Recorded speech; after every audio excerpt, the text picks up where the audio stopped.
Good evening friends. So ఈరోజు market ఎలా trade అయింది, రేపు ఎలా ఉండొచ్చు అని చూద్దాము. మనకి జస్ట్ న్యూట్రల్గా అయితే క్లోజ్ అయిందండి. కాకపోతే చాలా వాలటిలిటీ అనేది నిఫ్టీలో అనేది మనం చూసాము. వాలటిలిటీ అనేది చాలా నిఫ్టీలో చూసాము. So more over even bank Nifty చూసినట్లయితే మనకి బ్యాంక్ నిఫ్టీలో హ్యూజ్ ఫాల్ అనేది జరిగింది. సో బ్యాంక్ నిఫ్టీలో హ్యూజ్ ఫాల్ అనేది జరిగింది, అది మీరు ఒకసారి చూడండి. ఇంకొకటి ఏంటంటే మనకి ఇండియా విక్స్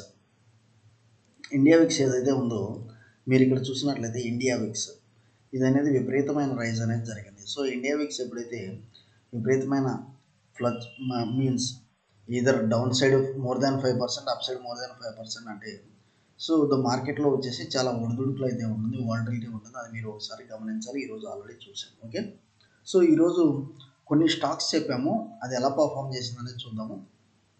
కాకపోతే ఎర్లీ మార్నింగ్ కొంచెం లేట్ అయిందండి వీడియో పోస్ట్ చేసేటప్పటికి. మనం ఇక్కడ చూసినట్లయితే యాక్సిస్ బ్యాంక్ మనం క్లియర్ లెవెల్స్ చెప్పాము. సో నాకు ఎం ప్యాటర్న్ అనేది బ్రేక్ అవుతుంది, సో మీరు వచ్చేసి సెల్ చేయండి అని చెప్పాను. నాకు ఏదైతే ఎం ప్యాటర్న్ ఉందో క్లియర్ బ్రేక్ అయితే అయింది. నాకు వచ్చేసి మీరు సెల్ చేయండి స్టిల్ దిస్ లెవెల్ దాకా 1100 లెవెల్స్, ఫస్ట్ ఈ లెవెల్ దాకా ఉంటుంది 1150, తర్వాత 1100 లెవెల్స్ దాకా నాకు సెల్లింగ్ ప్రెషర్ అయితే ఉంది అనేది చెప్పాను. మనకి ఈరోజు ఏదైతే మనము స్టాక్స్ డిస్కస్ చేసాము, ఒకటి యాక్సిస్ బ్యాంక్, ఒకటి ఇంకోటి ఎస్బీఐ లైఫ్ మనం బై చేయమని చెప్పాము. ఇది స్టాప్ లాస్ 1578. నెక్స్ట్ వచ్చేసి ఇంకోటి బజాజ్ ఫిన్సర్వ్. సో బజాజ్ ఫిన్సర్వ్లో కొంత కరెక్షన్ అయితే ఉంటుంది. ఇది స్టాప్లో మనకు వచ్చేసి టార్గెట్ వచ్చేసి 1562, దెన్ వచ్చేసి మనకి 1519 దాకా చెప్పాము. మనకి ఈరోజు స్టాక్స్ ఏదైతే 3 డిస్కస్ చేసామో అదైతే మంచిగా పర్ఫామ్ చేసింది. సో రేపు ఒక 3 అనేది డిస్కస్ చేద్దాం అనుకుంటున్నాను, అదేందనేది చూద్దాము. బజాజ్ ఫైనాన్స్ అండి. బజాజ్ ఫైనాన్స్ డిస్కస్ చేయబోయే ముందు ఇక్కడ చూస్తాను నాకు బజాజ్ ఫైనాన్స్ రిజల్ట్స్ ఎలా ఉన్నాయి అనేది. ప్రాఫిట్ వచ్చేసి మనకి 14% నీరా అట్లా ఇచ్చాడు. ఎన్ఐఏ వచ్చేసి నెట్ ఇంట్రెస్ట్ ఇన్కమ్, ఎన్ఐ అంటే 25% జంప్ అన్నట్లుగా ఇచ్చారు. సో ఓవరాల్గా వచ్చేసి మనకి 25% year pre provisioning operating profit కూడా మనకి 25% అప్ సైడ్ మూమెంటం అన్నట్లుగా ఇచ్చారు. సో ఓవరాల్గా మనకు వచ్చేసి ఇక్కడ పాజిటివ్ ట్రెండ్ అయితే నడుస్తుంది for Bajaj finance. Okay, so దీని లెవెల్స్ ఒకసారి చూద్దాము. బజాజ్ ఫైనాన్స్ చూడండి, మనకి న్యూస్ అయితే మంచి పాజిటివ్ స్పెక్యులేషన్ ఉంది. రాధాకృష్ణ రమాని ఎవరైతే ఉన్నారో 1.7% స్టేక్ అనేది తీసేసినట్లుగా ఇచ్చారు. ఇది వచ్చేసి మనకి విఎస్టీ ఇండస్ట్రీస్. ఇక్కడ చూసినట్లయితే విఎస్టీ ఇండస్ట్రీస్ అనేది ఇది ఒక టొబాకో కంపెనీ అండి. సో ఐటీసీ, సో టొబాకో మీద ఎలాంటి బ్యాడ్ న్యూస్ లేదు, మంచి గుడ్ న్యూస్ లాగానే ఉంది బడ్జెట్లో. సో అందువల్ల వచ్చేసి ఇతను మంచి ఎగ్జిట్ అయితే చేశాడు విత్ గుడ్ ప్రాఫిట్స్ అన్నట్లుగా మనం ఇక్కడ చూస్తున్నాడు. రాధాకృష్ణ రమాని ఏంటంటే వర్సటైల్ ఇన్వెస్టర్ అండి. సో విఎస్టీ ఇండస్ట్రీస్ అనేది మీరు చూడాలి, ఒకవేళ మీకు కూడా ఉన్నట్లయితే దాని ద్వారా ఎగ్జిట్ అయితే మీరు అయిపోండి. నెక్స్ట్ వచ్చేసి గోల్డ్ రేట్స్ అంటే విపరీతమైన మనకు వచ్చేసి gold and metals full fluctuations ఉన్నాయి. Gold yellow metal prices fall by 1350 per 10 grams, silver crashes by 4000 per kg అన్నట్లుగా ఇస్తున్నారు. ఇది ఈరోజు న్యూస్ అండి. కాకపోతే ఏంటంటే ఆల్రెడీ బడ్జెట్ తర్వాత ఇది బాగా ఫాల్ అయింది, ఈవెన్ గోల్డ్ సిల్వర్. సో ఎవరైతే మెటల్స్ ఇన్వెస్ట్ చేయాలనుకుంటున్నారో యూ కెన్ ఇన్వెస్ట్ అండి. ఎవరైతే మెటల్స్ ఇన్వెస్ట్ చేయాలనుకున్నారో వాళ్ళు ఇన్వెస్ట్ అయితే చేయండి ఫర్ ఫ్యూచర్.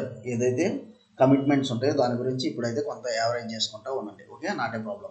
సో ఈ వీడియో యొక్క లెవెల్స్ చూద్దాం. ముందుగా గోల్డ్ బీస్ వచ్చేసి మనకి 59 పాయింట్. గోల్డ్ బీస్ వచ్చేసి మీరు చూసినట్లే మనకి ఓవరాల్ ఫాల్ అయితే కనిపిస్తుంది 64 నుంచి. ఇది ఇంకా మనకి ఫాల్ అయ్యే ఛాన్స్ అయితే కనిపిస్తుంది.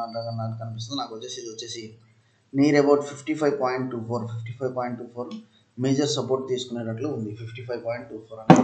సో ఎవరైతే ఎంటర్ అవ్వాలనుకుంటున్నారో ఇంకొంచెం వెయిట్ చేద్దామండి. ఫస్ట్ వచ్చేసి మనకి 58 అయితే టచ్ అవ్వాలి. దెన్ అది కూడా మనకి బ్రేక్ అయితే మాత్రం ఈ లెవెల్స్ 55.41 అనేది చూస్తున్నాను. గోల్డ్ వచ్చేసి కొంచెం సెల్లింగ్ ప్రెషర్ ఉంది, బికాస్ మనకి ఇంపోర్ట్ డ్యూటీ అనేది తగ్గించారు.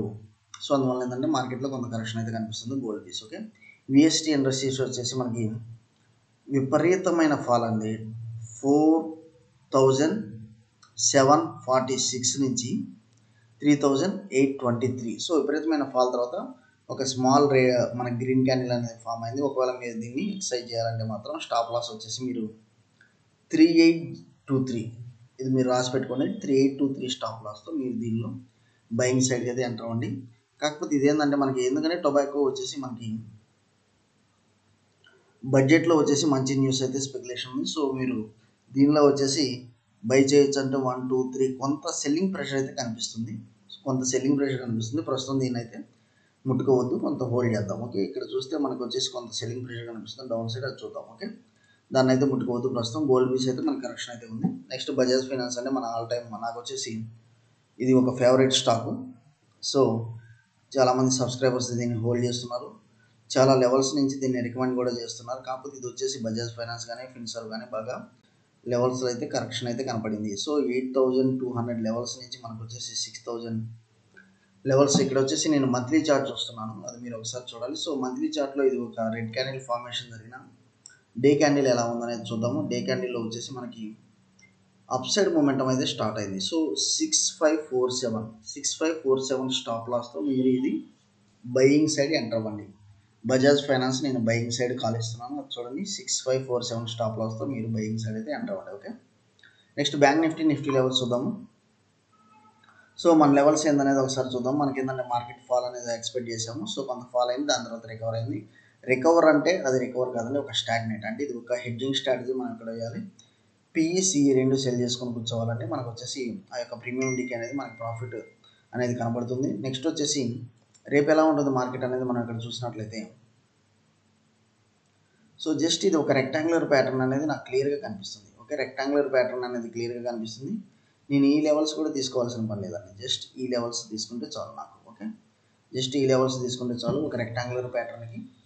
సో రేపు 50,000 ఇక్కడ చూడండి, 50,932 అండ్ 50,747 ఈ యొక్క రెక్టాంగులర్ ప్యాటర్న్ బ్రేకింగ్లోనే రేపు మొత్తం ఉంటుంది. ఇది మనకు వచ్చేసి బ్యాంక్ నిఫ్టీ. మీరు చూడండి, ఈ లెవెల్స్ చూడండి, క్లియర్గా మీకు గీస్తున్నాను. సో ఈ లెవెల్స్ మీకు క్లియర్గా గీస్తున్నాను, ఎందుకంటే మీకు ఈ లెవెల్స్ అనేది క్లియర్గా మనం ఇక్కడ చూస్తున్నాము. ఇప్పుడైతే మనకి ఏదైతే మార్కెట్లో కనబడిందో అదే మనం అప్లై చేయాలి. కనబడేదే మనం అప్లై చేయాలండి, వినబడేది కాదు. ఓకే, సో వన్స్ ఇది కనుక నాకు పైన రెక్టాంగులర్ ప్యాటర్న్ ఇది కనుక అప్ సైడ్ 50,932 కనుక క్రాస్ అవుతా ఉంటే నేను సిఈ బై చేస్తాను. స్టాప్ లాస్ ఇది మినిమల్ పెట్టుకుంటాను. స్టాప్ లాస్ ఒక 50 పాయింట్స్ పెట్టుకున్నాను, సిఈ బై చేస్తాను. మంచి టార్గెట్ ఏది కనిపిస్తుంది. లేదు ఈ రెక్టాంగులర్ ప్యాటర్న్ ఇది 50,747 బ్రేక్ అయితే మాత్రం నేను పిఈ బై చేస్తాను. మనకు వచ్చేసి మినిమం వచ్చేసి స్టాప్ లాస్ వచ్చేసి ఒక 40-50 పాయింట్స్ పెడతాను. మీరు అది ఒకసారి గమనించండి. నేను 50,747 కనుక బ్రేక్ అవుతూ ఉన్నట్లయితే నేను వచ్చేసి పిఈ బై చేస్తాను. అది మీరు ఒకసారి చూడండి. నాకు 50,800 రౌండ్ ఫిగర్ స్టాప్ లాస్ పెట్టుకుంటాను. Bank Nifty clear rectangle pattern నాకు కనిపిస్తుంది, అది నేను మీకు రికమెండ్ చేస్తున్నాను రేపు. ఓకే, నెక్స్ట్ వచ్చేసి నిఫ్టీ లెవెల్స్ ఒకసారి చూద్దాం. నిఫ్టీ ఆద్యంతం మనకి పిఈ అంటే ఆద్యంతం మనకి ఓపెనింగే బాగా గ్యాప్ డౌన్ అయింది. సో మనం ఒకవేళ ఈ లెవెల్స్లో ఓపెన్ అయితే మనము డైరెక్ట్ పిఈ బై చేద్దాం అనుకున్నాం, కాకపోతే మనకి గ్యాప్ డౌన్ అయింది, తర్వాత మనకి రికవరీ అయింది, స్టార్ట్ అయింది. సో ఇది వచ్చేసి రేపు ఎలా ఉండొచ్చు అనేది నేను కనుక చూస్తే మాత్రం ఈ లెవెల్ ఏదైతే నేను ఇప్పుడు మార్క్ చేశానో, ఈ లెవెల్ ఏదైతే నేను మార్క్ చేశానో దీని అబోవ్ నేను బై చేస్తాను. దీని అబోవ్ నేను బై చేస్తాను. స్టాప్ లాస్ వచ్చేసి సో ఫస్ట్ నాకు వచ్చేసి స్టాప్ లాస్ ఇది పెట్టుకుంటానండి. 24,427 అబోవ్ నేను బై చేస్తాను. 24,378 అనేది నేను స్టాప్ లాస్ పెట్టుకుంటాను. అది మీరు ఒకసారి చూడండి. నాకు అప్ సైడ్ టార్గెట్ అయితే గట్టిగానే ఉంది 24,544 దాకా. అది మీరు ఒకసారి నిఫ్టీ లెవెల్స్ చూడండి. ఓకే, నెక్స్ట్ గ్లోబల్ మార్కెట్స్ చూద్దాము. ఇక్కడ గిఫ్ట్ నిఫ్టీ 24,462 దాకా ఉంది, మనకి 24,415. సో ఆల్మోస్ట్ సేమ్ లాగానే ఉంది. రేపు మార్కెట్ వచ్చేసి మన లెవెల్స్ క్లియర్గా నోట్ చేసుకొని Nifty bank Nifty clear levels చెప్తున్నాను. సో వాటి యొక్క బ్రేక్ వస్తేనే మాత్రం మనం ఏదైనా అప్ సైడ్ ఆ డౌన్ సైడ్ అనేది డిసైడ్ అవుతాం. ఓకే, సో మనకు వచ్చేసి స్టాక్ అనాలిసిస్ మంచిగా వర్కౌట్ అవుతుందండి. ఈరోజు గోల్డ్ బీస్, విఎస్టీ ఇండస్ట్రీ, బజాజ్ ఫైనాన్స్ అనేది చెప్తున్నాను రేపటికి. Already axis bank, SBI life, Bajaj Finserv ఈరోజు మంచిగా వర్కౌట్ అయింది. ఎవరైతే ఎంట్రీ అయ్యారో వాళ్ళకి మంచిగానే ఉంటుందండి రిటర్న్స్. సో రేపు వచ్చేసి ఈ 3 అనేది చూడండి. ఓకే, థ్యాంక్ యూ అండి. Follow for important updates.